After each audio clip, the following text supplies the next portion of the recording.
Morning guys. Chapter material cost और हम store management की एक टेक्निक को डिस्कस कर चुके हैं। हम various type of stock level हम इसको डिस्कस कर चुके हैं। मैंने टोटल आपको 5 स्टॉक लेवल बताए। कौन कौन से स्टॉक लेवल? पहला stock level reorder level, second minimum stock level, third maximum stock level, fourth average stock level और fifth danger stock level. Reorder level को कैलकुलेट करने के मैंने आपको 2 फॉर्मूले बताए। First, maximum consumption rate multiply by maximum reorder period. अगर safety stock नहीं दे रखा है तो आपको इस फॉर्मूले का यूज करना है। अगर सेफ्टी स्टॉक दे रखा है तो रीऑर्डर लेवल को कैलकुलेट करने का formula average consumption rate multiply by average reorder period plus safety stock. Second, मैंने आपको फॉर्मूला बताया मिनिमम स्टॉक लेवल का। मिनिमम स्टॉक लेवल का formula reorder level minus average consumption rate multiply by average reorder period. Third level हमने discuss किया maximum stock level which is reorder quantity plus reorder level minus minimum consumption rate multiply bye minimum reorder period. Fourth, average stock level हमने discuss किया। 2 फॉर्मूले बताए मैंने आपको। First, minimum stock level plus maximum stock level divided by 2 और second, minimum level plus 1/2 reorder quantity. Fifth, danger stock level जिसका formula मैंने आपको बताया average consumption rate multiply bye reorder period for emergency purchase. तो सारे stock level हम discuss कर चुके हैं। आज हम स्टोर मैनेजमेंट की सेकंड टेक्निक को डिस्कस करने वाले हैं और स्टोर मैनेजमेंट की सेकंड टेक्निक मैंने आपको बताई economic order quantity. In short it is EOQ, economic order quantity. Economic order quantity को हम डिस्कस करेंगे। EOQ की टेक्निक फर्स्ट टेक्निक से भी ज्यादा इंपॉर्टेंट है। मतलब हमने जो लेवल डिस्कस किए उससे भी ज़्यादा इंपॉर्टेंट है आज हम जो टेक्निक डिस्कस करने वाले हैं विच इज EOQ। EOQ हम डिस्कस करेंगे, फिर हम नेक्स्ट क्लास से लेवल और EOQ के क्वेश्चंस को सॉल्व करना स्टार्ट करेंगे। ओके, चलिए डिस्कस करते हैं second technique which is EOQ, economic order quantity.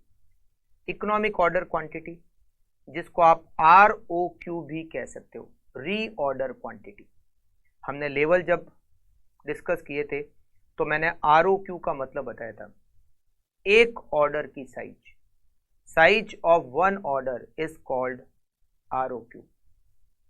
EOQ का मतलब है वो ऑर्डर की साइज जो कि सबसे इकोनॉमिकल है, वो ऑर्डर की साइज जो सबसे इकोनॉमिकल है।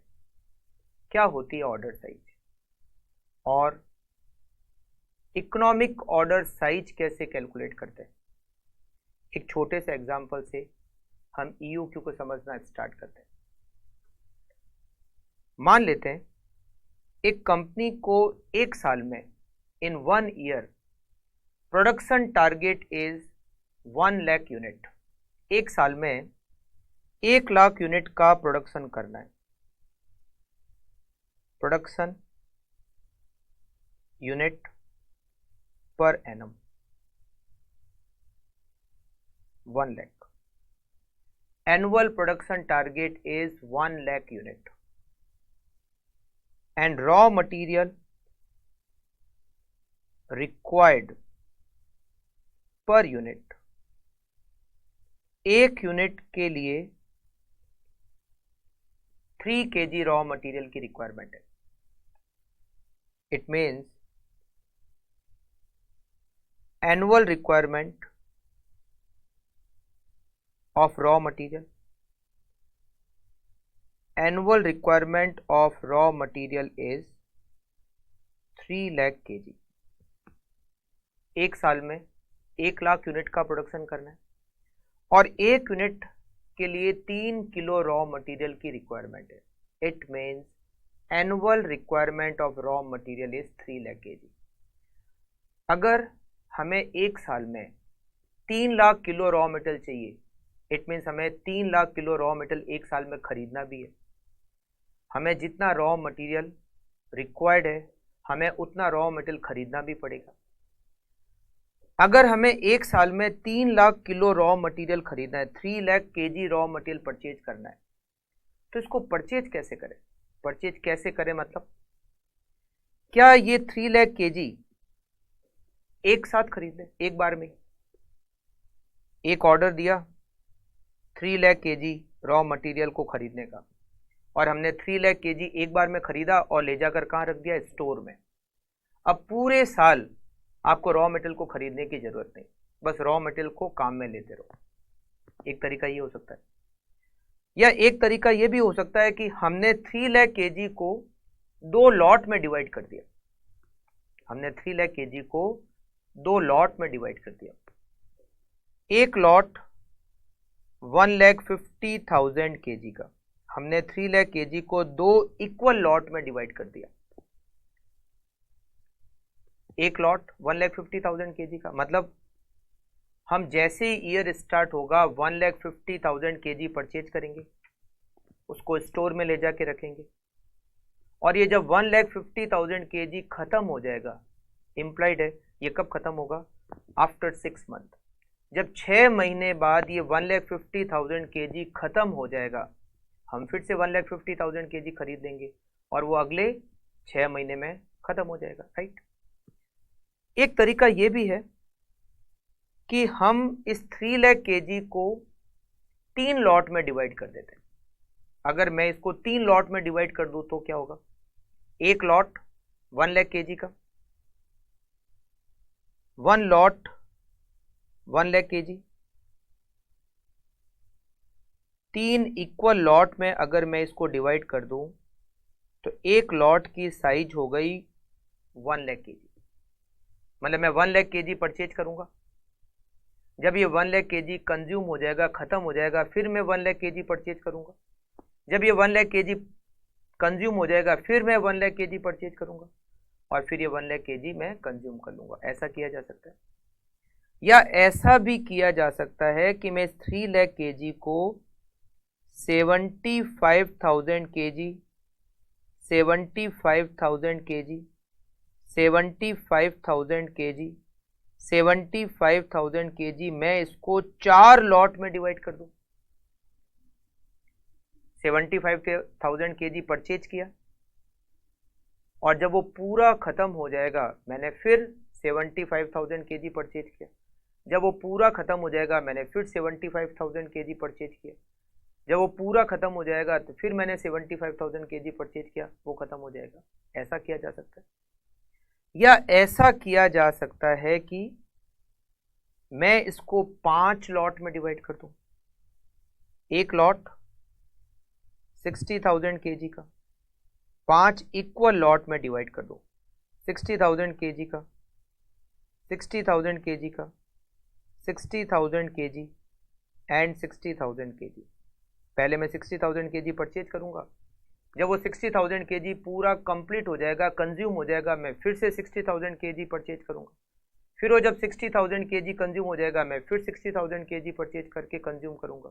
समझ गए? ऐसा किया जा सकता है। या ऐसा भी कर सकते हैं कि 3 लाख kg को मैं 10 लॉट में डिवाइड कर दूं। अगर मैं इसको 10 लॉट में डिवाइड करूं तो एक लॉट 30,000 किलो का।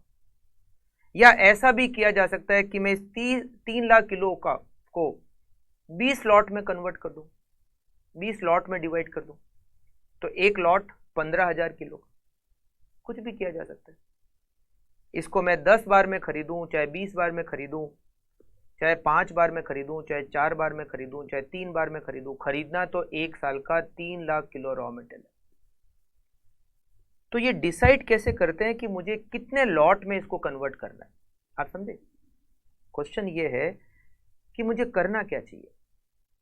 इसको एक लॉट में करूं, या 2 लॉट में डिवाइड करूं, या 3 लॉट में, या 4 लॉट में, या 5 या 10 या 15 या 20 या 40 या 50 या 100, कितने लॉट में मैं इसको कन्वर्ट करूं? तो यहां बात आती है क्या फर्क पड़ता है। चाहे एक साथ खरीद लो, चाहे 2 बार में खरीदो, चाहे 3 बार में खरीदो, चाहे 4 बार में खरीदो, चाहे 5 बार में खरीदो, चाहे 10 बार में खरीदो, इसका क्या फर्क पड़ता है? जैसा चाहे वैसा कर लो, 1 बार में खरीद लो, 10 बार में खरीद लो। हमें स्टोर कीपर कहता है कि आप मान लो फैक्ट्री के ऑनर हो और आपको स्टोर कीपर कहता है कि मुझे कैसे खरीदना चाहिए, 1 बार में खरीद लूँ सारा या मैं 5 बार में खरीदूँ या 10 बार में? तो अगर इसका कोई फर्क कहीं कुछ पड़ता ही नहीं है तो कुछ भी करो ना, 1 बार में खरीद लो सारा का सारा, या 5 बार में खरीद लेना, या 10 बार में खरीद लेना, या 20 बार में खरीद लेना, क्या फर्क पड़ता है? जैसा इच्छा है वैसा करो। हम स्टोर कीपर को ये कह सकते हैं कि आपकी जैसी इच्छा हो वैसा करो, 1 बार में खरीद लो, भले 10 बार में खरीदो, चाहे 20 बार में खरीदो, चाहे 50 बार में खरीदो, खरीदना तो है ही। 3 लाख किलो खरीदना तो है ही। अब चाहे 1 बार में है चाहे 10 बार में, क्या फर्क पड़ता है? मगर अगर आप 1 बार में खरीदोगे या 2 बार में खरीदोगे या 3 बार में या 4 बार में या 5 बार में या 10 बार में, इससे 2 एक्सपेंडिचर पर फर्क पड़ता है। 2 एक्सपेंडिचर पर आपके इस डिसीजन से फर्क पड़ता है। अगर आप 1 बार में खरीदोगे तो उन एक्सपेंडिचर का अमाउंट जो आएगा, अगर आप 2 बार में खरीदोगे तो उन एक्सपेंडिचर का अमाउंट चेंज हो जाएगा, अगर आप 3 बार में खरीदोगे तो उन एक्सपेंडिचर का अमाउंट फिर चेंज हो जाएगा। मतलब 2 खर्चे ऐसे हैं जो आपके इस डिसीजन पर डिपेंड करते हैं कि आप रॉ मटेरियल कितनी बार में खरीद रहे हो। अब आपको क्या, ऐसे कौन से खर्चे हैं, ऐसे कौन से एक्सपेंडिचर है जो हमारे इस डिसीजन पर डिपेंड करते हैं कि हम रॉ मटेरियल को कितनी बार में खरीद रहे हैं? 1 बार में, 2 बार में, 5 बार में, 10 बार में, 20 बार में, 50 बार में। ऐसे कौन से एक्सपेंडिचर है जो हमारे इस डिसीजन पर डिपेंड करते हैं? तो मैं आपको बता दूं कि ऐसे 2 एक्सपेंडिचर है। कौन कौन से? एक एक्सपेंडिचर है जिसका नाम है ऑर्डरिंग कॉस्ट। एक एक्सपेंडिचर है जिसका नाम है ऑर्डरिंग कॉस्ट। अगर आप 1 बार में खरीदोगे या 2 बार में खरीदोगे या 3 बार में खरीदोगे या 4 बार में खरीदोगे या 5 बार में खरीदोगे, हर डिसीजन पर ऑर्डरिंग कॉस्ट का अमाउंट चेंज होगा। 1 बार में खरीदोगे तो जो अमाउंट आएगा, 2 बार में खरीदोगे तो वह अमाउंट चेंज हो जाएगा। मतलब 2 ऐसे खर्चे हैं जो हर ऑर्डर साइज पर चेंज होते हैं। एक एक्सपेंडिचर का नाम क्या है? Ordering cost. और दूसरे एक्सपेंडिचर का नाम क्या है? Carrying cost. ये 2 ऐसे एक्सपेंडिचर है जो हमारे इस डिसीजन पर डिपेंड करते हैं कि हम रॉ मटेरियल को कितनी बार में खरीद रहे हैं। खरीदना साल का 3 लाख किलो ही है, चाहे 1 बार में खरीदो, चाहे 2 बार में, चाहे 5 बार में, टोटल मटेरियल हमें जो खरीदना है 1 साल का, वो 3 लाख किलो ही खरीदना है। बट हम कितनी बार में खरीद रहे हैं, 1 बार में या 2 बार में या 5 बार में या 20 बार में या 50 बार में, उससे 2 एक्सपेंडिचर पर फर्क पड़ता है। अगर 2 एक्सपेंडिचर पर उसका फर्क पड़ता है तो हम क्या सोचेंगे कि हमें ये जो 3 लाख केजी है इसको इस तरीके से खरीदना है कि ये जो दोनों एक्सपेंडिचर है इसकी टोटल जो है वो कम से कम आए। मतलब हमें ऐसी ऑर्डर की साइज, ये ऑर्डर की साइज है, जैसे हमने ये फर्स्ट वाले में ऑर्डर की साइज क्या हो गई? 3 लाख केजी, मतलब हम पूरा मटेरियल एक साथ खरीद रहे हैं। सेकंड वाले में ऑर्डर की साइज क्या हो गई? 1,50,000 केजी, मतलब 1 बार में कितना खरीदना है। फर्स्ट सिचुएशन कहता है कि हमें 1 बार में पूरा एक साथ ही खरीदना है। सेकंड वाला कहता है 1 बार में 1,50,000 किलो खरीदना है। तो दिखती बात है, हमें 2 बार मटेरियल खरीदना पड़ेगा। थर्ड सिचुएशन कहता है कि ऑर्डर की जो साइज है, मतलब 1 बार में कितना मटेरियल खरीदा जाए, हम उसको कहते हैं ऑर्डर की साइज। थर्ड कहता है कि हमें ऑर्डर की साइज रखनी है 1 लाख किलो। अगर मैं ऑर्डर की साइज को 1 लाख किलो रखूंगा तो मुझे साल में 3 बार मटेरियल खरीदना पड़ेगा। 1 lakh kilo, 1 lakh kilo, 1 lakh kilo. अगर मैं ऑर्डर की साइज 75,000 करता हूं तो मुझे साल में 4 बार मटेरियल खरीदना पड़ेगा। टोटल तो 3 लाख केजी खरीदना है। अगर मेरी ऑर्डर की साइज 75,000 है तो मुझे टोटल 4 बार रॉ मटेरियल खरीदना पड़ेगा। अगर मेरे ऑर्डर की साइज 60,000 है तो मुझे 5 बार रॉ मटेरियल खरीदना पड़ेगा। अगर मेरी ऑर्डर की साइज 30,000 किलो है तो मुझे साल में 10 बार मटेरियल खरीदना पड़ेगा। खरीदना टोटल 3 लाख किलो है। अगर मेरे ऑर्डर की साइज 20,000 किलो है तो मुझे साल में total 15 bar, 3 lakh divided by 20,000, मुझे साल में टोटल 15 ऑर्डर देने पड़ेंगे, मतलब 15 बार मटेरियल खरीदना पड़ेगा। तो मुझे ऑर्डर की साइज डिसाइड करनी है कि सबसे बेस्ट ऑर्डर की साइज कौन सी है। क्या बेस्ट ऑर्डर की साइज 3 लाख केजी है, या बेस्ट ऑर्डर की साइज 15,000 केजी 1,50,000 केजी है, या बेस्ट ऑर्डर की साइज 1 लाख केजी है, या बेस्ट ऑर्डर की साइज 75,000 केजी है, या बेस्ट ऑर्डर की साइज 60,000 केजी है, या बेस्ट ऑर्डर की साइज 30,000 केजी है, या बेस्ट ऑर्डर की साइज 20,000 केजी है, या बेस्ट ऑर्डर की साइज 10,000 केजी है, या बेस्ट ऑर्डर की साइज कुछ और है। बेस्ट ऑर्डर की साइज कौन सी? 2 एक्सपेंडिचर, ऑर्डरिंग कॉस्ट और कैरिंग कॉस्ट। ये ऑर्डर की साइज से ऑर्डरिंग कॉस्ट पर और कैरिंग कॉस्ट पर इफेक्ट पड़ता है। मुझे वो ऑर्डर की साइज पता करनी है जहां पर मेरी ऑर्डरिंग कॉस्ट और कैरिंग कॉस्ट मिनिमम हो, जहां पर मेरी ऑर्डरिंग कॉस्ट और कैरिंग कॉस्ट की टोटल, मतलब ये दोनों मिलकर मेरी टोटल कॉस्ट हो गई, ऑर्डरिंग कॉस्ट और कैरिंग कॉस्ट, जहां पर मेरी ऑर्डरिंग कॉस्ट और कैरिंग कॉस्ट की टोटल मिनिमम हो। मुझे वो ऑर्डर की साइज पता करनी है, और वो ऑर्डर की साइज होती है EOQ, इकोनॉमिक ऑर्डर क्वांटिटी। वो ऑर्डर की साइज जो इकोनॉमिकल हो, मतलब जहां पर कॉस्ट मिनिमम हो। तो जहां पर मेरी ऑर्डरिंग कॉस्ट और कैरिंग कॉस्ट की टोटल मिनिमम हो, वो ऑर्डर की साइज होगी economical order quantity, economic order quantity. मगर EOQ को कैसे कैलकुलेट करें, उससे पहले हमें यह पता करना पड़ेगा ये ऑर्डरिंग कॉस्ट होती क्या है। What is ordering cost and what is carrying cost. ये ऑर्डरिंग कॉस्ट क्या है, क्या होती है ऑर्डरिंग कॉस्ट, और क्या होती है कैरिंग कॉस्ट। तब तो उसके बाद हम देखेंगे कि इसको कैसे मिनिमाइज किया जाए, राइट। तो सबसे पहले हम डिस्कस करते हैं ऑर्डरिंग कॉस्ट को। ये ऑर्डरिंग कॉस्ट क्या है और कैसे ऑर्डर की साइज चेंज करने से ऑर्डरिंग कॉस्ट चेंज हो जाती है। सबसे पहले हम डिस्कस करते हैं ऑर्डरिंग कॉस्ट को। What is ordering cost. ये जो भी बड़े बिजनेस ऑर्गेनाइजेशन है, ये रॉ मटेरियल को जो खरीदना होता है, उसका एक फिक्स सिस्टम होता है कि रॉ मटेरियल को कैसे खरीदना है। उसको हम कहते हैं परचेज प्रोसीजर। रॉ मटेरियल को कैसे खरीदा जाए, तो एक फिक्स प्रोसीजर होती है कि इस तरीके से रॉ मटेरियल को खरीदना है।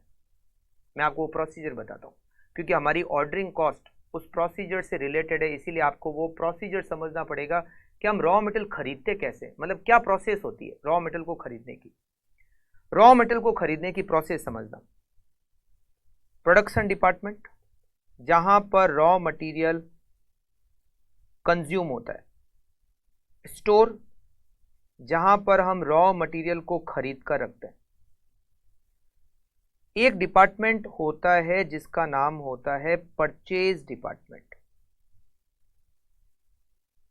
ज्यादातर सारे बड़े ऑर्गेनाइजेशन परचेज करने के लिए एक अलग से डिपार्टमेंट मेंटेन करते हैं जिसका नाम होता है परचेज डिपार्टमेंट। एक होता है मटेरियल रिसीविंग डिपार्टमेंट,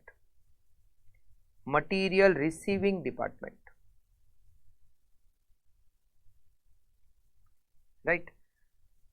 और एक होता है अकाउंटिंग डिपार्टमेंट। अब आप इसको प्रोसेस को बहुत ध्यान से समझना। परचेज कैसे करते हैं, जब रॉ मटेरियल खरीदना होता है तो कैसे खरीदते हैं। प्रोडक्शन डिपार्टमेंट वो है जो रॉ मटेरियल को यूज करता है, राइट।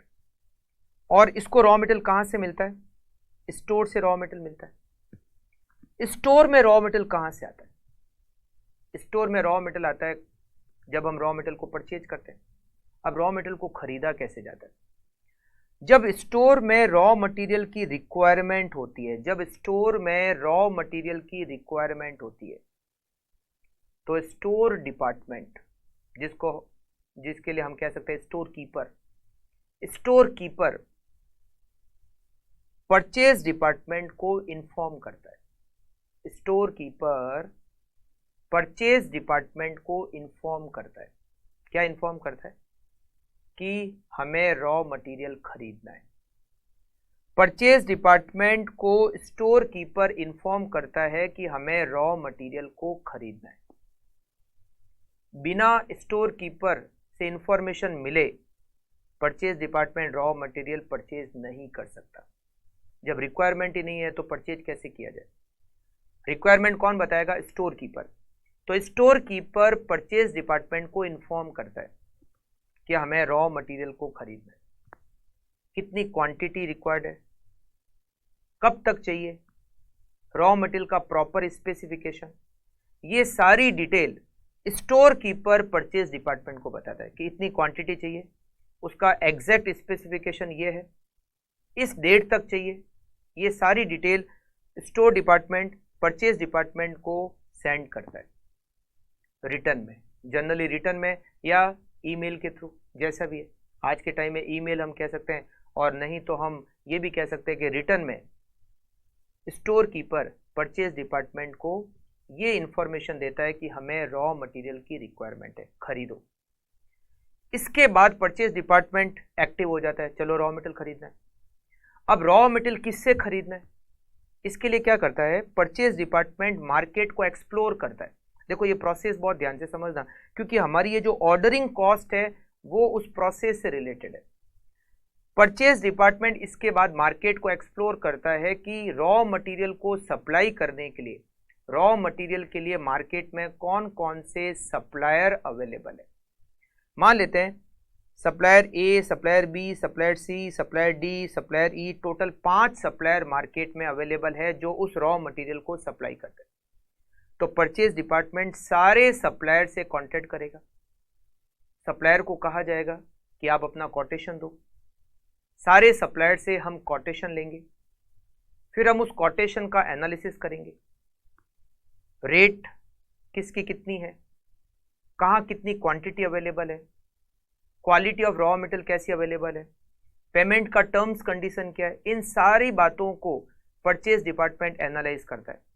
और फिर एनालिसिस करने के बाद परचेज डिपार्टमेंट ये डिसाइड करता है कि हमें कौन से सप्लायर से रॉ मटेरियल को खरीदना है।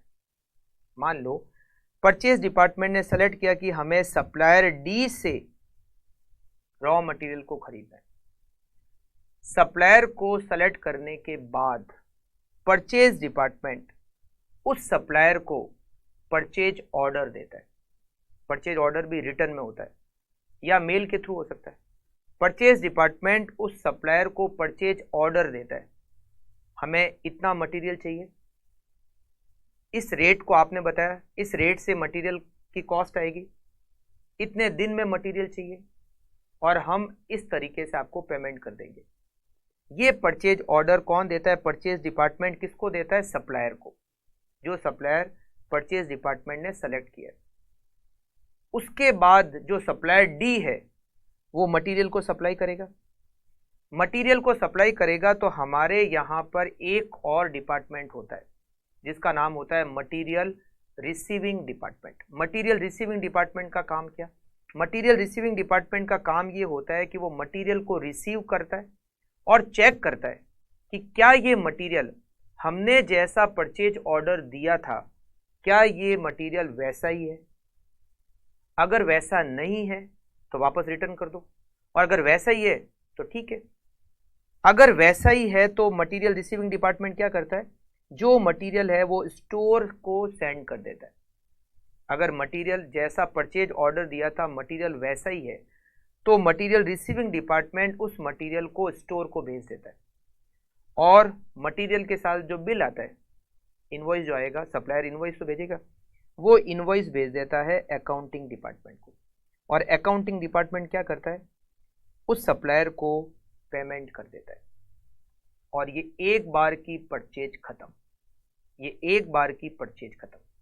मतलब परचेज करने के लिए पहले स्टोर कीपर परचेज डिपार्टमेंट को इन्फॉर्म करेगा, परचेज डिपार्टमेंट मार्केट में सप्लायर को एक्सप्लोर करेगा, सप्लायर से कोटेशन मंगाएगा, कोटेशन का एनालिसिस करेगा, एनालिसिस करने के बाद में सप्लायर को सेलेक्ट करेगा, उस सप्लायर को परचेज ऑर्डर देगा, मटेरियल रिसीविंग डिपार्टमेंट सप्लायर से मटेरियल रिसीव करेगा, उसको चेक करेगा, मटेरियल ठीक है तो स्टोर को भेज देगा, बिल की कॉपी अकाउंटिंग डिपार्टमेंट को भेजेगा, अकाउंटिंग डिपार्टमेंट सप्लायर को पेमेंट कर देगा, जो भी उसके टर्म्स कंडीशन थे।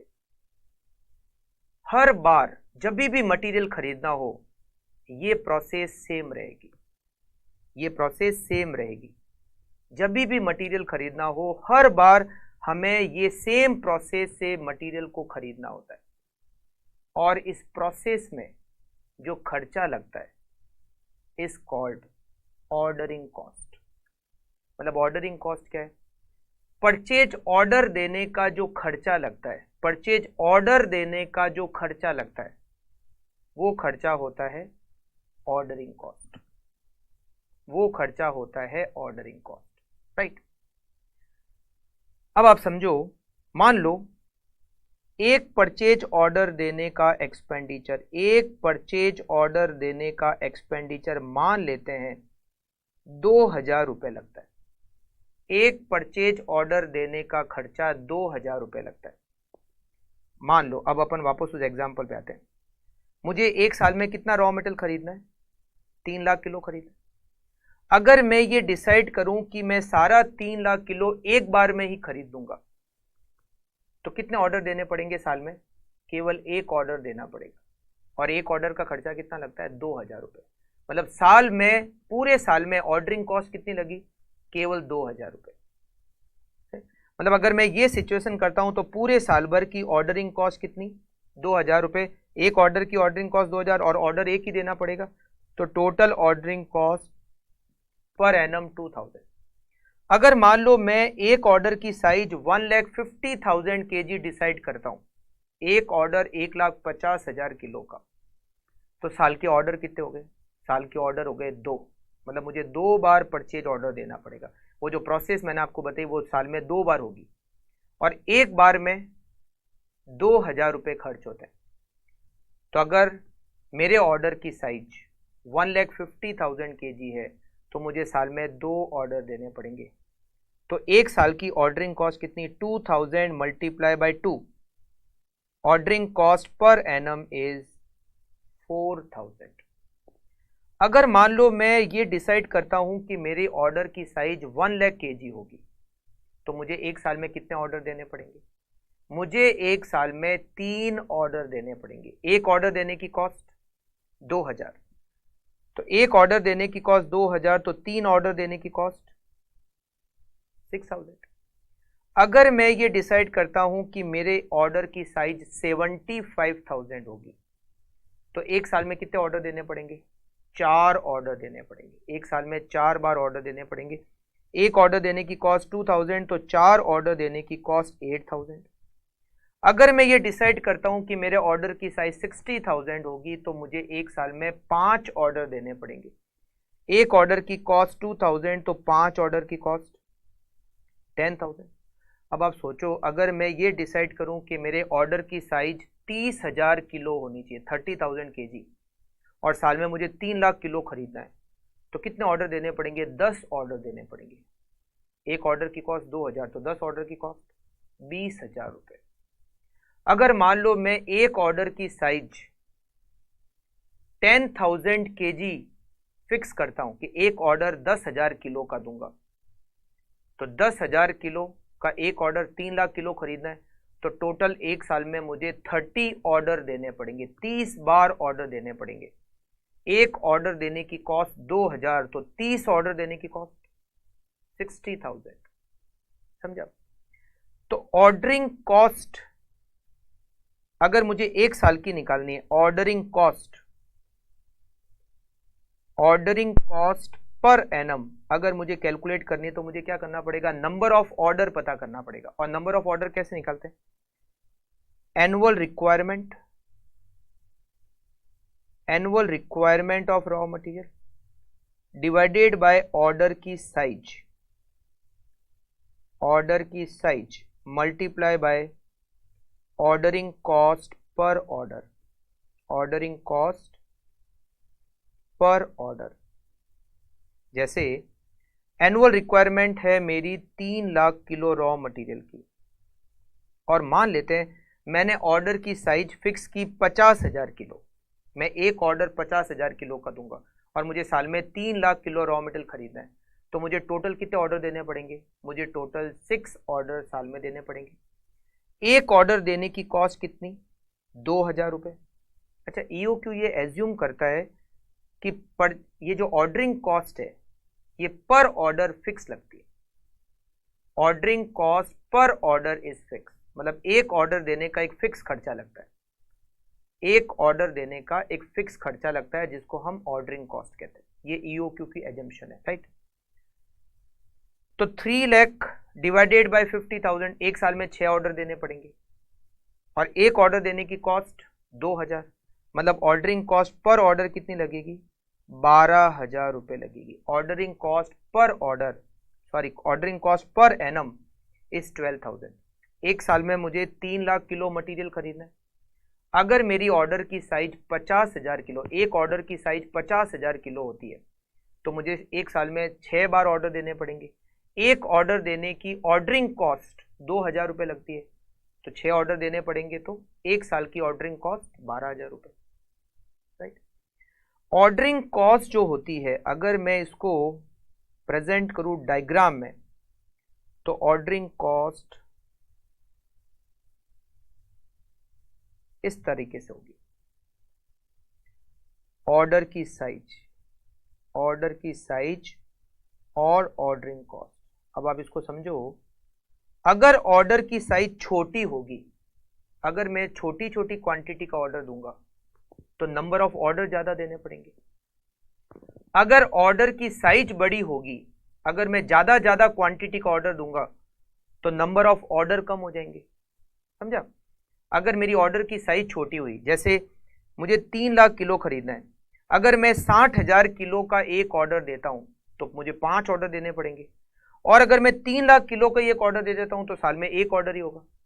तो जितनी छोटी ऑर्डर की साइज, एक बार में जितनी कम क्वांटिटी खरीदूंगा, मुझे ज्यादा बार मटेरियल खरीदना पड़ेगा, मतलब नंबर ऑफ ऑर्डर इंक्रीज हो जाएंगे। जितनी क्वांटिटी ऑर्डर की साइज की छोटी होगी, एक ऑर्डर कम साइज का होगा, तो नंबर ऑफ ऑर्डर इंक्रीज हो जाएंगे, और नंबर ऑफ ऑर्डर इंक्रीज होंगे तो ऑर्डरिंग कॉस्ट इंक्रीज हो जाएगी, क्योंकि ऑर्डरिंग कॉस्ट पर ऑर्डर लगती है। जितने order multiply by ordering cost per order. अगर मेरी ऑर्डर की साइज बड़ी हुई तो मुझे कम ऑर्डर देने पड़ेंगे। 3 लाख किलो है, मैं तो कहता हूं सारा मटेरियल एक साथ खरीद लो। अगर सारा मटेरियल एक साथ खरीद लो तो केवल एक ऑर्डर देना पड़ेगा। एक ऑर्डर देने की कॉस्ट 2,000, तो केवल पूरे साल भर में ऑर्डरिंग कॉस्ट कितनी लगी? 2,000। तो ऑर्डरिंग कॉस्ट को अगर कम करना है, अगर ऑर्डरिंग कॉस्ट को कम करना है तो ऑर्डर की साइज को बड़ा करो। ऑर्डर की साइज बड़ी होगी तो नंबर ऑफ ऑर्डर कम हो जाएंगे, और नंबर ऑफ ऑर्डर कम हो जाएंगे तो ऑर्डरिंग कॉस्ट कम हो जाएगी। देखो यहां पर ये तो है, ये तो है यहां पर ऑर्डरिंग कॉस्ट, और ये है यहां पर ऑर्डर की साइज। ये ऑर्डर की साइज, ऑर्डर की साइज अगर छोटी होगी तो ऑर्डरिंग कॉस्ट ज्यादा होगी, और अगर ऑर्डरिंग की कॉस्ट, यहां पर आप ऐसा कह सकते हैं, अगर ऑर्डरिंग की कॉस्ट यहां छोटी होगी तो ऑर्डरिंग कॉस्ट ज्यादा होगी, और अगर ऑर्डरिंग की कॉस्ट बड़ी, ऑर्डर की साइज बड़ी होगी, अगर ऑर्डर की साइज बड़ी होगी तो ऑर्डरिंग कॉस्ट कम होगी। अगर ऑर्डरिंग कॉस्ट को कम करना है तो छोटे ऑर्डर मत करो, बड़े बड़े ऑर्डर करो। और मैं तो कहता हूं सारा मटेरियल एक बार में खरीद लो। एक ऑर्डर ही हुआ तो एक ऑर्डर का खर्चा लगा, राइट। तो ordering cost, ordering cost order की साइज से रिवर्स रिलेटेड होती है। अगर ऑर्डर की साइज बड़ी होगी तो ऑर्डरिंग कॉस्ट कम होगी, और अगर ऑर्डर की साइज छोटी होगी तो ऑर्डरिंग कॉस्ट ज्यादा होगी। अगर आपको ऑर्डरिंग कॉस्ट का खर्चा कम करना है तो बड़े बड़े ऑर्डर दो, छोटे ऑर्डर दे, राइट। तो ऑर्डरिंग कॉस्ट समझ गए। और ऑर्डरिंग कॉस्ट पर एनम कैसे कैलकुलेट करते हैं ये मैंने आपको बताया। हमें एनुअल रिक्वायरमेंट में ऑर्डर साइज का डिवाइड करना है। जब हम एनुअल रिक्वायरमेंट में ऑर्डर साइज का डिवाइड करेंगे तो इससे नंबर ऑफ ऑर्डर आएंगे कि हमें एक साल में कितने ऑर्डर देने हैं, और जब हम उसको पर ऑर्डर कॉस्ट से मल्टीप्लाई करेंगे तो हमें ऑर्डरिंग कॉस्ट पर एनम पता चल जाएगी। क्लियर? पहली कॉस्ट जो आपके ऑर्डर की साइज से रिलेटेड है, ऑर्डर की साइज चेंज करोगे तो ऑर्डरिंग कॉस्ट भी चेंज हो जाएगी, और अगर ऑर्डरिंग कॉस्ट को कम करना है तो ऑर्डर की साइज बड़ी करो। अगर ऑर्डर की साइज बड़ी तो नंबर ऑफ ऑर्डर कम, नंबर ऑफ ऑर्डर कम तो ऑर्डरिंग कॉस्ट कम। क्लियर? एक और कॉस्ट होती है जो ऑर्डर की साइज से रिलेटेड होती है, और वो है कैरिंग कॉस्ट। कैरिंग कॉस्ट जिसको हम स्टोरेज कॉस्ट भी कह सकते हैं, स्टोरेज कॉस्ट, या फिर जिसको हम स्टॉक होल्डिंग कॉस्ट भी कह सकते हैं। क्या होती है storage cost? Stock holding cost. हम रॉ मटेरियल को स्टोर करते हैं। कहाँ स्टोर करते हैं? स्टोर में। हम रॉ मटेरियल का स्टोरेज करते हैं स्टोर में। रॉ मटेरियल को हम परचेज करते हैं। रॉ मटेरियल को परचेज करने में परचेज कॉस्ट लगती है। हम रॉ मटेरियल को खरीदेंगे तो रॉ मटेरियल खरीदने के लिए तो पैसे देने पड़ेंगे। अब आप इसको समझना, अगर मैं 3 लाख किलो 3 लाख केजी एक साथ खरीद लूं, मान लो पर केजी रॉ मटेरियल की जो रेट है वो है 50 रुपए, 3 lakh kilo into 50, raw material की जो परचेज प्राइस है वो 50 रुपए पर किलो है। मुझे एक साल में 3 लाख किलो चाहिए। 3 लाख इंटू 50 कितने होते हैं? ये होते हैं 1,50,00,000 रुपए। ये जो 1,50,00,000 रुपए का खर्चा है रॉ मटेरियल का, ये पूरे साल भर का है।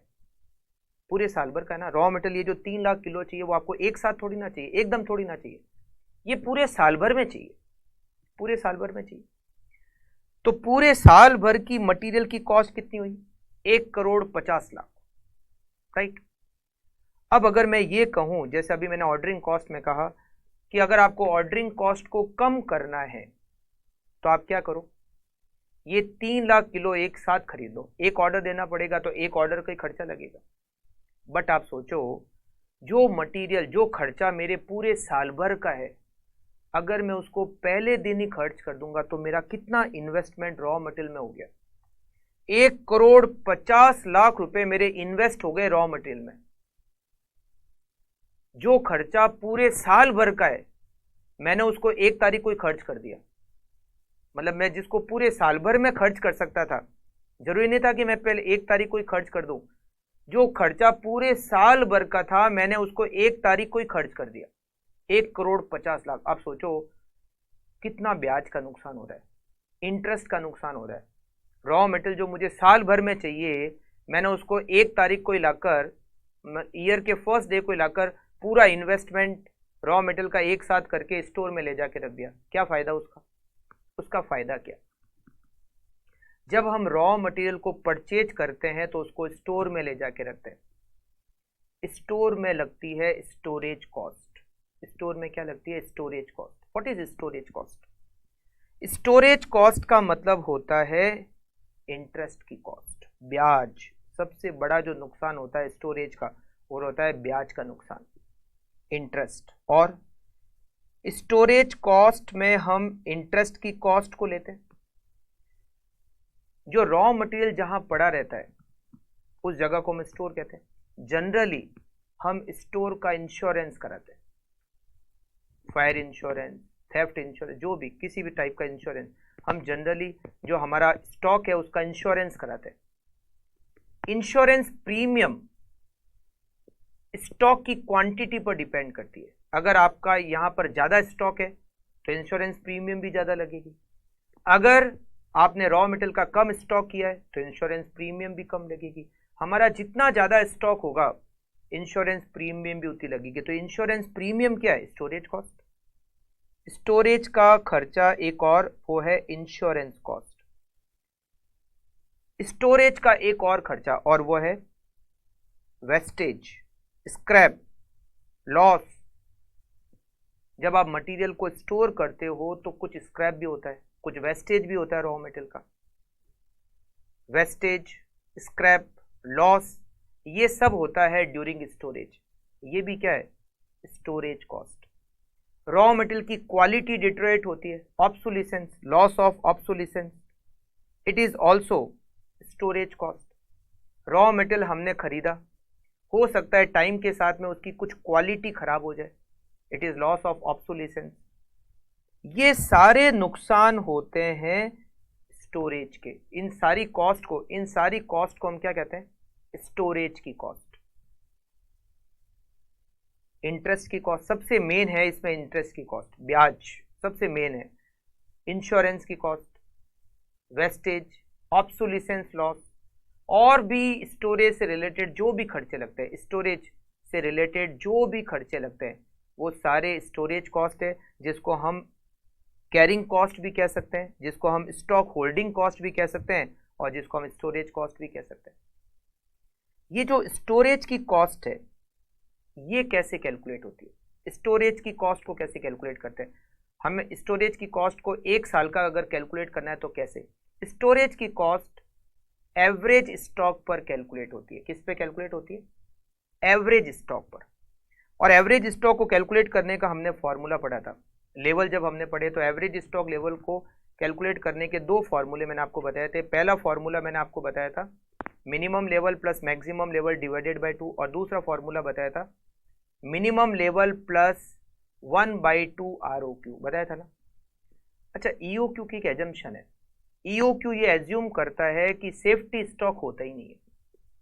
EOQ ये क्या मानता है? There is no safety stock. Safety stock हम रखते ही नहीं है, मतलब मिनिमम स्टॉक लेवल हम रखते ही नहीं है। मिनिमम लेवल का दूसरा नाम है सेफ्टी स्टॉक, हम सेफ्टी स्टॉक रखते ही नहीं है। अगर मैं EOQ के कॉन्सेप्ट से बात करूं, EOQ के कॉन्सेप्ट से अगर मैं बात करूं तो एवरेज स्टॉक लेवल का फॉर्मूला हो गया ROQ डिवाइडेड बाय 2। मतलब हम एवरेज स्टॉक लेवल का जो फॉर्मूला हमने जो डिस्कस किया था, मिनिमम लेवल जिसको हम सेफ्टी लेवल भी कहते हैं, डिवाइडेड बाय 1/2 ROQ। एक्चुअल में EOQ की एजम्पशन है कि हम सेफ्टी स्टॉक नहीं रखते क्योंकि रीऑर्डर पीरियड 0 होता है। जब रीऑर्डर पीरियड 0 होता है, हम जैसे ही मटेरियल का ऑर्डर देंगे हमें मटेरियल इमीडिएटली मिल जाएगा, तो हमें सेफ्टी स्टॉक रखने की जरूरत कहाँ है। इट मीन्स हमारा मिनिमम स्टॉक लेवल 0 होता है, मतलब होता ही नहीं है। इसका मतलब है हमारा एवरेज स्टॉक लेवल का फॉर्मूला क्या हो गया? एवरेज लेवल का फॉर्मूला हो गया ROQ divided by 2। And what is ROQ? Size of one order. Order की साइज को हम ROQ कहते हैं। तो कैरिंग कॉस्ट मतलब स्टोरेज कॉस्ट अगर आपको पर एनम कैलकुलेट करनी है, स्टोरेज कॉस्ट पर एनम अगर आपको कैलकुलेट करनी है तो इसका फॉर्मूला होता है एवरेज स्टॉक। स्टोरेज की जो कॉस्ट है वो एवरेज स्टॉक पर चार्ज होती है, multiply by storage cost per unit per annum, पर unit per annum. Storage cost per unit per annum, या इसको कह सकते हैं carrying cost per unit per annum. अच्छा, एवरेज स्टॉक का मैंने आपको फॉर्मूला क्या बताया? ROQ मतलब ऑर्डर की साइज। यहाँ ROQ की जगह मैं लिख देता हूं ऑर्डर की साइज। ऑर्डर की size divided by 2 multiply by carrying cost per unit per annum.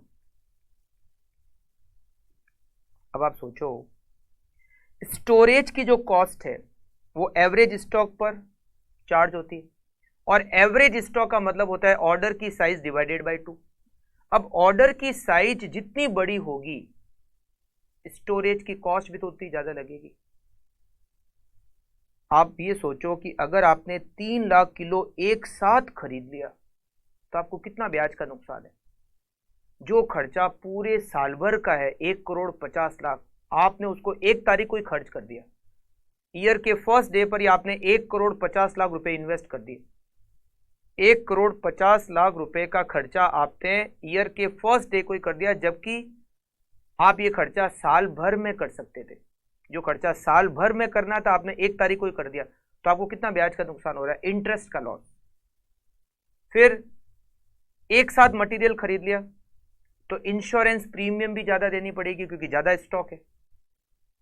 अगर एक साथ कर दिया तो आपके यहां पर वेस्टेज ज्यादा हो सकती है, मटेरियल का स्क्रैप हो सकता है, उसकी क्वालिटी खराब हो सकती है। स्टोरेज के जो दूसरे खर्चे हैं वो भी बहुत सारे लगेंगे। स्टोर के डेटा को मेंटेन करना, ज्यादा डेटा मेंटेन करना पड़ेगा क्योंकि स्टॉक बहुत ज्यादा है। तो बहुत सारे जो खर्चे हैं जिसको हम स्टॉक होल्डिंग कॉस्ट कह सकते हैं, जिसको हम स्टोरेज कॉस्ट कह सकते हैं, जिसको हम कैरिंग कॉस्ट कह सकते हैं, वो बहुत ज्यादा लगेंगे। स्टोरेज कॉस्ट कम कब लगती है? जब स्टॉक हम कम मेंटेन करते हैं। हम कम स्टॉक अगर मेंटेन करेंगे तो स्टोरेज कॉस्ट कम लगेगी। और स्टॉक कम कब मेंटेन होगा? जब हम ऑर्डर की साइज छोटी रखेंगे। मैं तो कहता हूं आप जो 3 लाख किलो एक साल में आपको चाहिए ना, उसको 5-5 हजार किलो करके खरीदो। उसको क्या करो, 5,000 5,000 5,000 5,000 खरीदो, खत्म हो जाए, फिर 5,000 खरीदो, फिर खत्म हो जाए, फिर 5,000 खरीदो। मतलब आपका स्टॉक कितना कम हो गया?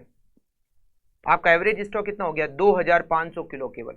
आप 5,000 खरीदते हो, जब वो पूरा खत्म हो जाता है फिर आप 5,000 खरीदते हो, फिर जब वो पूरा खत्म हो जाता है तो फिर आप 5,000 खरीदते हो। मतलब आपका एवरेज स्टॉक है केवल और केवल 2,500 किलो। तो आपकी जो स्टोरेज कॉस्ट है वो केवल 2,500 किलो पर ही लग रही है। बट अगर आपने एक साथ सारा रॉ मटेरियल खरीद लिया, 3 लाख किलो एक साथ खरीद लिया, तो आपका एवरेज स्टॉक हो गया 1,50,000 किलो। तो आपकी जो स्टोरेज कॉस्ट है वो 1,50,000 किलो के हिसाब से आपको पे करनी पड़ रही है। तो जितना छोटा ऑर्डर एवरेज स्टॉक भी उतना ही कम, और जितना कम एवरेज स्टॉक कैरिंग कॉस्ट मतलब स्टोरेज की कॉस्ट उतनी कम, और जितना बड़ा ऑर्डर साइज उतनी ज्यादा स्टॉक की क्वांटिटी मतलब उतना ज्यादा एवरेज स्टॉक, और जितना ज्यादा एवरेज स्टॉक उतनी ज्यादा स्टोरेज कॉस्ट। अगर आपको स्टोरेज कॉस्ट को कम करना है, अगर आपको स्टोरेज कॉस्ट को कम करना है तो क्या करना पड़ेगा? आपको ऑर्डर की साइज को छोटा करना पड़ेगा। अगर मैं स्टोरेज कॉस्ट मतलब कैरिंग कॉस्ट को डायग्राम में प्रेजेंट करूं तो वो इस तरीके से लगती है। यहां पर हो गई carrying cost, carrying cost, sorry यहां पर हो गई ऑर्डर की साइज, ऑर्डर साइज, और यहां पर हो गई carrying cost, carrying cost, right. अगर मेरी ऑर्डर की साइज छोटी है, अगर मैं छोटी छोटी क्वांटिटी का ऑर्डर देता हूं तो मेरा एवरेज स्टॉक कम होगा, और मेरा एवरेज स्टॉक कम होगा तो मेरी कैरिंग कॉस्ट भी कम लगेगी। अगर मैं ऑर्डर की साइज बड़ी देता हूं, बड़े बड़े क्वांटिटी के ऑर्डर देता हूं, ऑर्डर की साइज अगर बड़ी है तो एवरेज स्टॉक भी ज्यादा होगा, और अगर एवरेज स्टॉक ज्यादा होगा तो मेरी स्टोरेज कॉस्ट भी ज्यादा लगेगी। मतलब अगर कैरिंग कॉस्ट को कम करना है, कैरिंग कॉस्ट के खर्चे को कम करना है तो क्या करो? ऑर्डर की साइज छोटी दो, छोटे छोटे ऑर्डर दो, बड़े ऑर्डर मत दो, छोटे छोटे, कम कम क्वांटिटी परचेज करो, एक बार में कम क्वांटिटी परचेज करो, छोटे छोटे ऑर्डर दो। मतलब बार बार मटेरियल खरीदो, ऐसा नहीं कि एक साथ मटेरियल खरीद लिया, ऐसा नहीं, छोटे छोटे ऑर्डर दो। इससे क्या होगा? स्टॉक कम होगा, स्टॉक कम होगा तो स्टोरेज कॉस्ट भी कम लगेगी, राइट। अब करें क्या, करना क्या चाहिए? EOQ। अगर मैं दो एक्सपेंडिचर को कंपेयर करूं, कौन कौन से एक्सपेंडिचर हमने डिस्कस किए? एक तो हमने एक्सपेंडिचर डिस्कस किया ऑर्डरिंग कॉस्ट, एक हमने एक्सपेंडिचर डिस्कस किया कैरिंग कॉस्ट। अगर मैं ऑर्डरिंग कॉस्ट की बात करूं, मुझे अगर ऑर्डरिंग कॉस्ट के खर्चे को कम करना है, अगर मुझे ऑर्डरिंग कॉस्ट के खर्चे को कम करना है तो मुझे बड़े बड़े ऑर्डर देने हैं, क्योंकि जब मैं बड़े ऑर्डर दूंगा तो मुझे कम ऑर्डर देने पड़ेंगे, और जब मैं कम ऑर्डर दूंगा तो मेरी ऑर्डरिंग कॉस्ट कम लगेगी। बट अगर मैं ऑर्डरिंग कॉस्ट को कम करने के लिए बड़े ऑर्डर देता हूं तो मेरी कैरिंग कॉस्ट बढ़ जाती है, क्योंकि कैरिंग कॉस्ट जैसे बड़े ऑर्डर दूंगा एवरेज स्टॉक बढ़ेगा, और एवरेज स्टॉक बढ़ेगा तो कैरिंग कॉस्ट बढ़ जाएगी। अगर मैं कैरिंग कॉस्ट को कम करने के लिए छोटे ऑर्डर देता हूं तो कैरिंग कॉस्ट कम हो जाएगी, क्योंकि छोटे ऑर्डर देने से एवरेज स्टॉक कम तो कैरिंग कॉस्ट कम। बट छोटे ऑर्डर देने से मेरी ऑर्डरिंग कॉस्ट बढ़ जाएगी। ऑर्डरिंग कॉस्ट क्यों बढ़ेगी? क्योंकि उससे ज़्यादा ऑर्डर देने पड़ेंगे, और जब ज़्यादा ऑर्डर देने पड़ेंगे तो ऑर्डरिंग कॉस्ट बढ़ जाएगी। मतलब ये दोनों जो खर्चे हैं ये आपस में इनवर्स है। ऑर्डरिंग कॉस्ट कहता है आप बड़े ऑर्डर दो, ऑर्डरिंग कॉस्ट कम लगेगी। स्टोरेज कॉस्ट कहते हैं आप छोटे ऑर्डर दो, कैरिंग कॉस्ट कम लगेगी। अब क्या करें, ऑर्डरिंग कॉस्ट की बात माने या कैरिंग कॉस्ट की बात माने? ऑर्डरिंग कॉस्ट कहता है आप जितने छोटे ऑर्डर दोगे, जितने छोटे ऑर्डर दोगे, ऑर्डर की साइज अगर छोटी होगी तो ऑर्डरिंग कॉस्ट बहुत ज़्यादा लगेगी, मगर ऑर्डर की साइज छोटी होने से कैरिंग कॉस्ट कम लगेगी। और कैरिंग कॉस्ट ये कहता है कि यहां पर ऑर्डर की कॉस्ट, यहां हम बात करें ये है ऑर्डरिंग कॉस्ट, ये है कैरिंग कॉस्ट। ऑर्डरिंग कॉस्ट ये कहता है कि आप बड़े ऑर्डर दो। ऑर्डरिंग कॉस्ट क्या कहता है? आप बड़े ऑर्डर दो। ऑर्डरिंग कॉस्ट छोटे नहीं, ऑर्डरिंग कॉस्ट ये कहता है आप बड़े ऑर्डर दो। तो देखो यहां पर हम ऑर्डर की साइज की बात करें, ऑर्डर की साइज। अब आप बहुत ध्यान से समझना, क्योंकि अब हम EOQ पर है, ठीक है। ऑर्डरिंग कॉस्ट क्या होती है, कैसे कैलकुलेट करते हैं, ये मैंने आपको बताया। कैरिंग कॉस्ट क्या होती है, कैसे कैलकुलेट करते हैं, ये मैंने आपको बताया। अब हम बात कर रहे हैं EOQ की। करना क्या चाहिए? अगर मैं छोटा ऑर्डर देता हूं तो मेरी कैरिंग कॉस्ट तो कम आ जाती है, मगर मेरी ऑर्डरिंग कॉस्ट बहुत ज़्यादा आ जाती है। अगर मैं बड़े ऑर्डर देता हूं तो मेरी ऑर्डरिंग कॉस्ट कम हो जाती है, बट मेरी कैरिंग कॉस्ट बहुत ज़्यादा आती है। अब मैं क्या करूं, छोटे ऑर्डर या बड़े ऑर्डर? मुझे ऐसा ऑर्डर साइज डिसाइड करना है जहां पर मेरी टोटल कॉस्ट मिनिमम हो। And what is total cost? Ordering cost भी मेरे लिए एक्सपेंडिचर है, कैरिंग कॉस्ट भी मेरे लिए एक्सपेंडिचर है। तो मुझे ऑर्डरिंग कॉस्ट को कम नहीं करना है, क्योंकि अगर मैं ऑर्डरिंग कॉस्ट को कम करने जाऊंगा तो कैरिंग कॉस्ट बढ़ जाएगी। मुझे कैरिंग कॉस्ट को कम नहीं करना है, क्योंकि अगर मैं कैरिंग कॉस्ट को कम करने जाऊंगा तो ऑर्डरिंग कॉस्ट बढ़ जाएगी। मेरा ऑब्जेक्टिव है कि जो मेरी टोटल कॉस्ट है वो मिनिमम होनी चाहिए। और टोटल कॉस्ट का मतलब है ordering cost plus carrying cost. मुझे टोटल कॉस्ट को मिनिमम करना है, मुझे ऑर्डरिंग कॉस्ट को मिनिमम नहीं करना है। ऑर्डरिंग कॉस्ट मिनिमम करने जाऊंगा तो कैरिंग कॉस्ट बहुत ज़्यादा लगेगी, कैरिंग कॉस्ट को मिनिमम करने जाऊंगा तो ऑर्डरिंग कॉस्ट बहुत ज़्यादा लगेगी। मुझे टोटल कॉस्ट को कम करना है। Total cost means ordering cost plus carrying cost.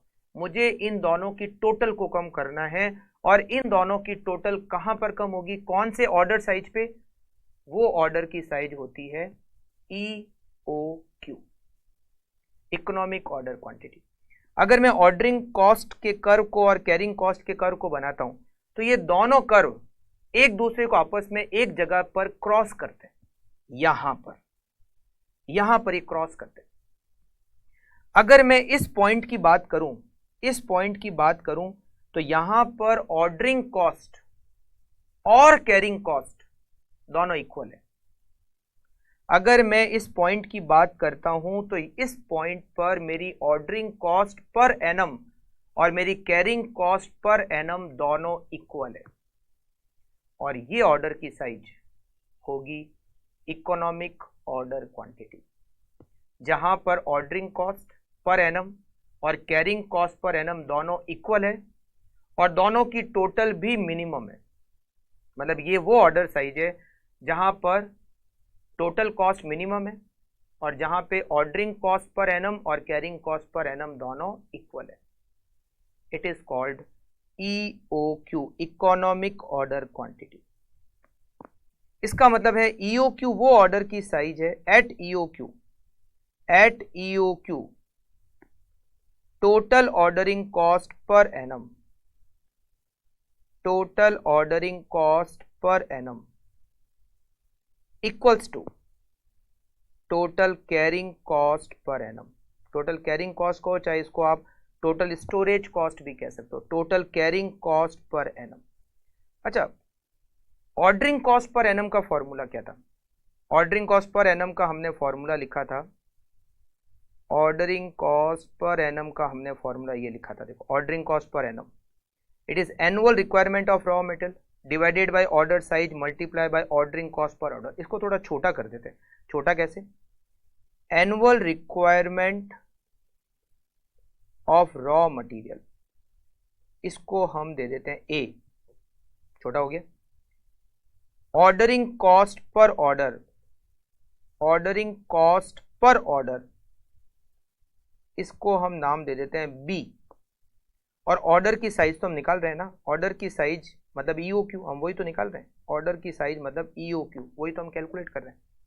मतलब ordering cost per annum equals to, ordering cost per annum अगर हमें कैलकुलेट करनी है तो इसका फॉर्मूला ए बी सी, थोड़ा छोटा करने से annual requirement of raw material मतलब ए, ऑर्डर की साइज मतलब EOQ, economic order size, multiply by ordering cost per order B. Same इसी तरह से ऐसा करते हैं सी, कैरिंग कॉस्ट के फॉर्मूले को भी छोटा कर देते हैं। कैरिंग कॉस्ट पर एनम का फॉर्मूला हमने ये लिखा था, ऑर्डर साइज डिवाइडेड बाय 2, मतलब ऑर्डर साइज का मतलब तो ईओक्यू हो ही गया। ये जो carrying cost per unit per annum है, इसको हम दे देते हैं C, carrying cost per unit per annum मतलब storage cost per unit per annum, it is C, right. तो ये फॉर्मूला कैसे हो गया? Carrying cost per annum equals to carrying cost per annum, order की साइज को तो हमने ईओक्यू दिया divided by 2, multiply by carrying cost per unit per annum को हमने दिया नाम सी। तो ऑर्डरिंग कॉस्ट पर एनम का formula A divided by EOQ multiply by B, it is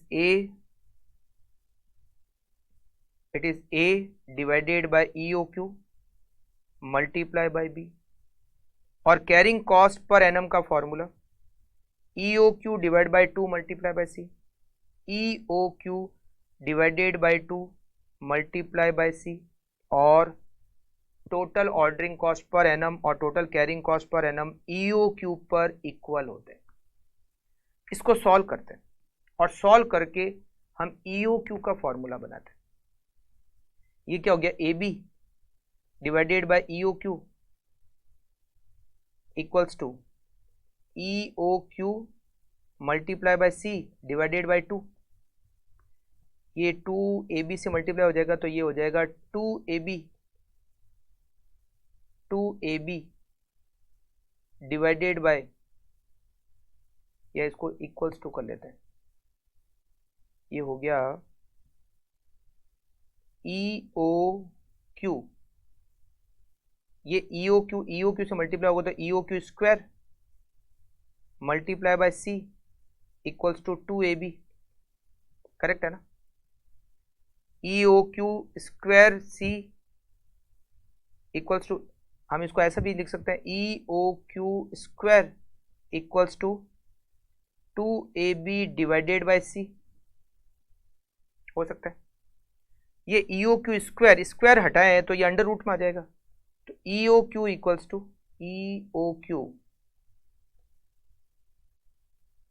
EOQ equals to under root 2ab divided by C, it is EOQ।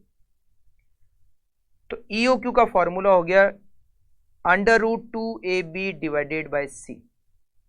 इसमें 2 का मतलब तो ठीक है, A का मतलब होता है annual requirement of raw material, annual requirement of raw material, एक साल में कितना रॉ मटेरियल चाहिए।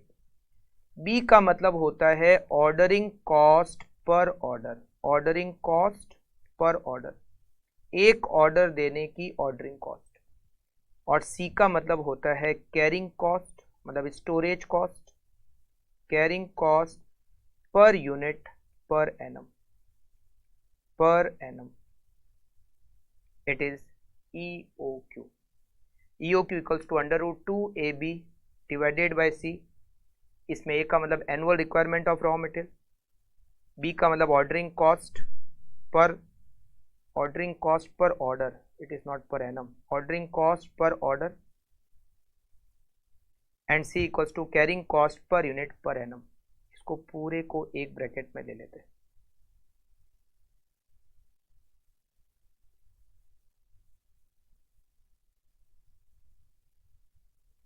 ये कैसे डिराइव हुआ, ये मैंने आपको समझाने के लिए बताया कि ये कैसे डिराइव हुआ, बट आपके लिए कैसे डिराइव हुआ ये इतना इंपॉर्टेंट नहीं है। EOQ कैलकुलेट करने का फॉर्मूला हमारे लिए ये है √2AB डिवाइडेड बाय C, जिसमें A का मतलब होता है annual requirement of raw material, B का मतलब है ऑर्डरिंग कॉस्ट पर ऑर्डर और C का मतलब है carrying cost per unit per annum. आपको एक तो ये ध्यान रखना है, it is EOQ, economical order quantity. ये तो आपको एक चीज ध्यान रखनी है। दूसरी चीज आपको क्या ध्यान रखनी है? दूसरी चीज आपको ध्यान रखनी है कि एट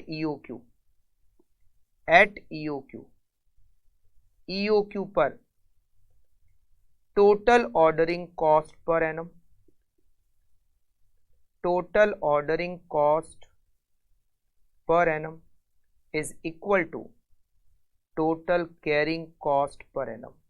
EOQ पर ऑर्डरिंग कॉस्ट पर एनम और कैरिंग कॉस्ट पर एनम ये दोनों इक्वल होते हैं। आपको ये सेकंड चीज ध्यान रखनी है,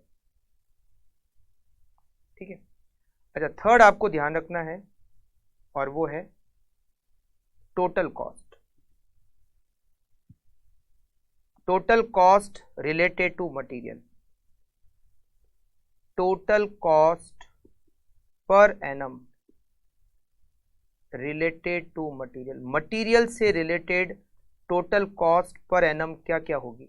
total cost related to material, बहुत बार क्वेश्चन में आता है मटेरियल से रिलेटेड टोटल कॉस्ट बताओ। तो मटेरियल से रिलेटेड टोटल कॉस्ट का मतलब होता है purchase cost, purchase cost plus purchase cost per annum plus ordering cost per annum, ordering cost per annum plus carrying cost per annum. Material से related total cost क्या क्या होती है? मटेरियल से रिलेटेड टोटल कॉस्ट, एक साल में material से रिलेटेड टोटल कॉस्ट क्या? तो एक तो मटेरियल को खरीदने की कॉस्ट, मटेरियल को खरीदने की कॉस्ट पर एनम, फिर ऑर्डरिंग कॉस्ट पर एनम और carrying cost per annum. Ordering cost per annum भी मटेरियल से रिलेटेड है, कैरिंग कॉस्ट पर एनम भी मटेरियल से रिलेटेड है, और मटेरियल से रिलेटेड होती है मटेरियल को खरीदने की कॉस्ट। मटेरियल को खरीदने की कॉस्ट कैसे निकालते हैं? फोर्थ पॉइंट, मटेरियल को खरीदने की कॉस्ट कैसे कैलकुलेट करते हैं? परचेज कॉस्ट पर एनम कैसे कैलकुलेट करते हैं? Purchase cost per annum equals to, purchase cost per annum equals to annual requirement of raw material, annual requirement of raw material. एक साल में कितना रॉ मटेरियल खरीदना है, मल्टीप्लाई बाय परचेज प्राइस। एक साल में कितना रॉ मटेरियल खरीदना है, multiply by per unit purchase price, it is purchase cost per annum. जैसे हमें एक साल में 3 लाख kg रॉ मटेरियल खरीदना है और मान लो रॉ मटेरियल को खरीदने की जो परचेज प्राइस है वो 50 रुपए, तो 3 lakh multiply by 50 equals to 1 crore 50 lakh, it is purchase cost per annum. तो मटेरियल को, मटेरियल से रिलेटेड एक साल की टोटल कॉस्ट को अगर हमें कैलकुलेट करना है तो उसमें परचेज कॉस्ट, ऑर्डरिंग कॉस्ट और कैरिंग कॉस्ट। अच्छा, fifth, ordering cost per annum कैसे कैलकुलेट करते हैं? Ordering cost per annum, ordering cost per annum का मैं अभी आपको सारा बता दूंगा, वो फिर आप सारा नोट कर लेना। ऑर्डरिंग कॉस्ट पर एनम को कैसे कैलकुलेट करते हैं? A divided by EOQ multiply by B. एक साल में कितना रॉ मटेरियल खरीदना है डिवाइडेड बाय EOQ जब आप करोगे तो इससे आपको एक ऑर्डर की साइज मिलेगी। ए में जब आप EOQ का डिवाइड करोगे तो आपको नंबर ऑफ ऑर्डर मिलेंगे। ए एक साल में कितना खरीदना है, EOQ एक बार में कितना खरीदना है, तो आपको मिलेंगे नंबर ऑफ ऑर्डर, और नंबर ऑफ ऑर्डर को जब आप ऑर्डरिंग कॉस्ट पर ऑर्डर से मल्टीप्लाई करोगे तो आपको ऑर्डरिंग कॉस्ट पर एनम मिल जाएगी। कैरिंग कॉस्ट पर एनम कैसे कैलकुलेट करते हैं? Carrying cost per annum. 6 number, carrying cost per annum.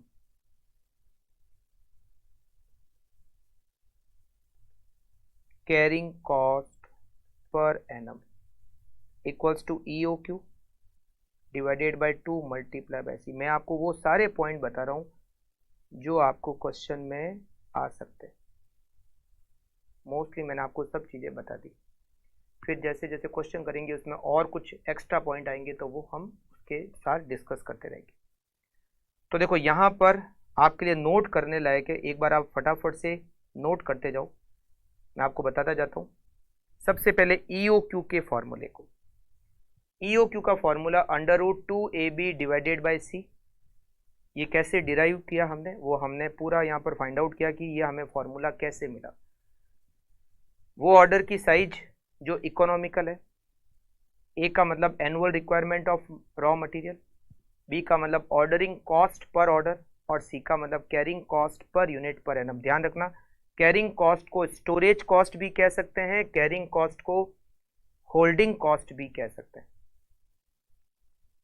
सबसे पहले तो आपको ये नोट करना है, 1 नंबर पे मैंने जो लिखा है मेन इंपॉर्टेंट EOQ का फॉर्मूला है।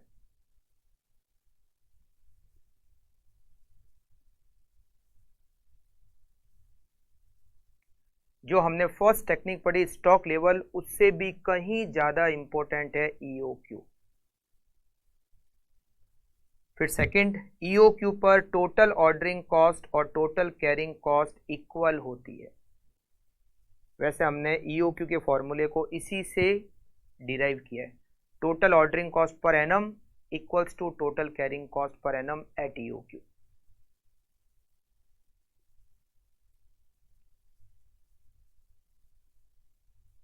वो ऑर्डर की साइज जो इकोनॉमिकल है। अगर आपको क्वेश्चन में कहा जाए कि मटेरियल से related total cost per annum calculate करो, मटेरियल से related total cost per annum, तो मटेरियल से रिलेटेड 3 एक्सपेंडिचर होते हैं। एक तो मटेरियल को परचेज करने का एक्सपेंडिचर, एक मटेरियल की ऑर्डरिंग कॉस्ट, और एक मटेरियल की कैरिंग कॉस्ट मतलब स्टोरेज की cost.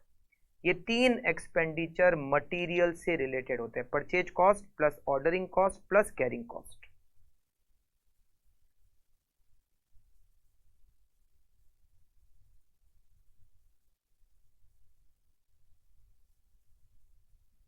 Purchase cost per annum कैसे कैलकुलेट करते हैं, ऑर्डरिंग कॉस्ट पर एनम कैसे कैलकुलेट करते हैं, और कैरिंग कॉस्ट पर एनम कैसे कैलकुलेट करते हैं, इन सब को आप नोट कर लीजिए।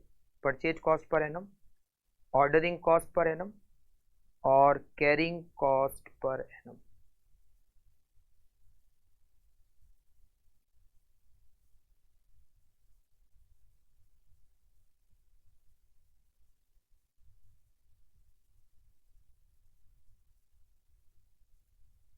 इसके बाद में कुछ 2-4 पॉइंट हम डिस्कस करेंगे, बस फिर हमें कुछ डिस्कस नहीं करना है और हम नेक्स्ट क्लास से क्वेश्चन सॉल्व करना स्टार्ट करेंगे। ओके, अब एक पॉइंट आपको ध्यान रखना है, ऑर्डरिंग कॉस्ट में, ऑर्डरिंग कॉस्ट में वो सारे एक्सपेंडिचर आते हैं जो पर ऑर्डर लगते हैं। हम ऑर्डरिंग कॉस्ट पर एनम का फॉर्मूला क्या लगाते हैं, A divided by EOQ multiply by B, and what is B, it is ordering cost per order. वो सारे खर्चे जो पर ऑर्डर लगते हैं, क्वेश्चन में वो सारे खर्चे जो पर ऑर्डर लगते हैं वो ऑर्डरिंग कॉस्ट है। या तो पर ऑर्डर या फिर ऐसे भी दे सकते हैं पर लॉट। पर ऑर्डर या पर लॉट एक ही बात है, मतलब एक ऑर्डर को चाहे एक लॉट को एक ही मतलब है। तो जो एक्सपेंडिचर पर लॉट लगते हैं या जो एक्सपेंडिचर पर ऑर्डर लगते हैं वो ऑर्डरिंग कॉस्ट है, चाहे वो खर्चा कुछ भी दे रखा हो। फ्रेट का खर्चा, फ्रेट का खर्चा क्या ऑर्डरिंग कॉस्ट होता है, डिपेंड करता है। क्या फ्रेट पर ऑर्डर लगता है, अगर फ्रेट का खर्चा पर ऑर्डर दे रखा है तो वो ऑर्डरिंग कॉस्ट है। अगर फ्रेट का खर्चा, हम जब रॉ मटेरियल को खरीदते हैं तो फ्रेट लग सकता है, तो जो फ्रेट का खर्चा है अगर वो पर ऑर्डर दे रखा है तो वो ऑर्डरिंग कॉस्ट है। बट अगर फ्रेट का खर्चा पर ऑर्डर नहीं लगता है तो वो परचेज कॉस्ट में शामिल होता है। किस में शामिल होता है? परचेज कॉस्ट में। हम जो रॉ मटेरियल को परचेज करते हैं उसकी कॉस्ट में हम फ्रेट को इंक्लूड करते हैं, अगर वो पर ऑर्डर नहीं लगता है तो ध्यान रखना फ्रेट का जो खर्चा है अगर वो पर ऑर्डर दे रखा है तो ऑर्डरिंग कॉस्ट में आएगा, अगर वो पर ऑर्डर नहीं दे रखा है तो फिर वो परचेज कॉस्ट में शामिल रहता है। पहला पॉइंट। तो ऑर्डरिंग कॉस्ट में आपको वो सारे खर्चे लेने हैं जो पर ऑर्डर लगते हैं। ठीक, अगर मान लो हो सकता है क्वेश्चन में आपको ऑर्डरिंग कॉस्ट पर ऑर्डर एक साथ दे रखी हो कि ऑर्डरिंग कॉस्ट पर ऑर्डर 500 रुपए, या ये भी हो सकता है 2-3 एक्सपेंडिचर दे रखे हैं जो पर ऑर्डर दे रखे हैं, तो आप सबको जोड़ देना। जैसे दे रखा है कि ये एक्सपेंडिचर पर ऑर्डर लगता है, ये एक्सपेंडिचर पर ऑर्डर लगता है, ये एक्सपेंडिचर पर ऑर्डर लगता है, 3 एक्सपेंडिचर दे रखे हैं जो पर ऑर्डर दे रखे हैं, तो तीनों को ऐड कर देना, तो आपको मिल जाएगी ऑर्डरिंग कॉस्ट पर ऑर्डर।